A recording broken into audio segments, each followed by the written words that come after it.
में एक फल होता है, इसका नाम काफल है। और इस फल के बारे में सिर्फ उत्तराखंड के लोग ही जानते हैं, क्योंकि ये फल मार्केट में कहीं भी नहीं मिलता। ये फल गर्मियों में जंगल में अपने आप उगता है।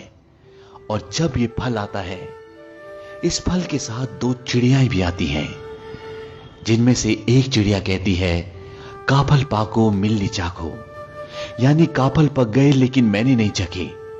और दूसरी कहती है, पताच बेटी पताच, यानी पता है बेटी पता है। तो ये दो चिड़ियाएं काफल के साथ क्यों आती हैं और ये ऐसा क्यों बोलती हैं? इसके पीछे एक दर्द भरी कहानी है। ये बहुत समय पुरानी बात है। उत्तराखंड के छोटे से गांव में एक मां और बेटी रहती थी, जो बहुत गरीब थी और उनके पास आय का कोई भी साधन नहीं था। उनके पास एक छोटा सा खेत था, जिस पर उस बच्चे की मां खेती कर कर बहुत मुश्किल से अपनी गुजर बसर करती। लेकिन जब भी काफल का मौसम आता तो उस बच्चे की मां जंगल से काफल तोड़कर लाती और उन्हें बेचकर कुछ पैसे कमा लेती, जिसकी वजह से उनके कुछ दिन आराम से निकल जाते। उस बच्ची की मां को पूरा साल काफलों का इंतजार रहता।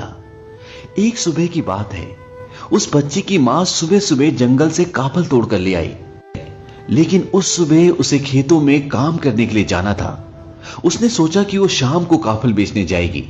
उसने अपनी बेटी से कहा कि मैं खेतों पर काम करने के लिए जा रही हूं और जब मैं वापस आऊंगी तब मैं अपने हाथों से तुम्हें काफल दूंगी, उससे पहले तुम काफल मत खाना। और वो खेतों में काम करने के लिए चली गई।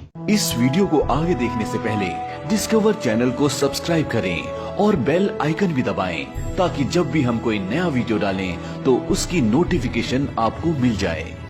और जब वो थक हार कर खेतों से वापस आई तो उसने देखा कि टोकरी में काफल बहुत कम बचे थे।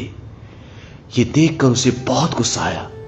उसने सोचा कि मैं सुबह सुबह काफल तोड़ने गई, उसके बाद खेतों पर काम करने गई और मेरे कहने के बावजूद इसने काफल खा ली।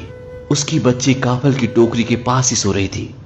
उसने गुस्से में एक जोरदार मुक्का अपनी सोती हुई बेटी को मारा और वो मुक्का लगने के बाद उसकी बेटी कभी नहीं उठी। वो हमारी दुनिया छोड़कर हमेशा के लिए चली गई। हालांकि उसकी मां का ऐसा कुछ भी इरादा नहीं था, लेकिन होनी को कौन टाल सकता है।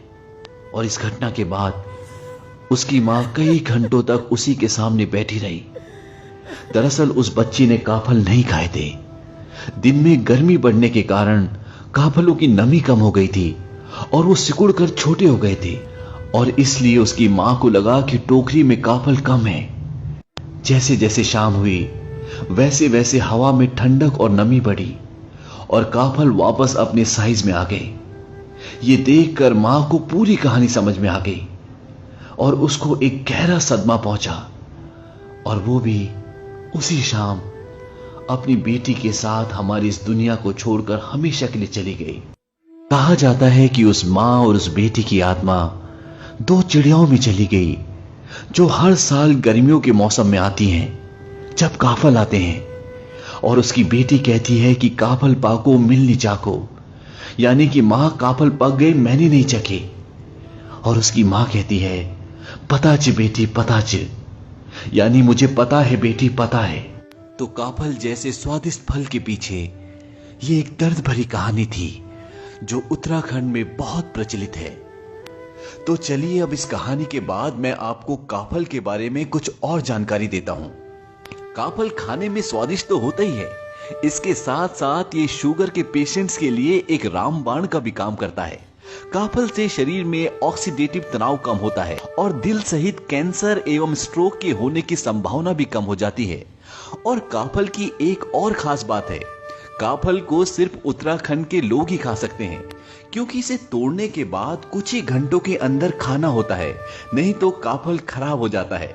तो अगर आप भी इस खूबसूरत फल को खाना चाहते हैं तो इस बार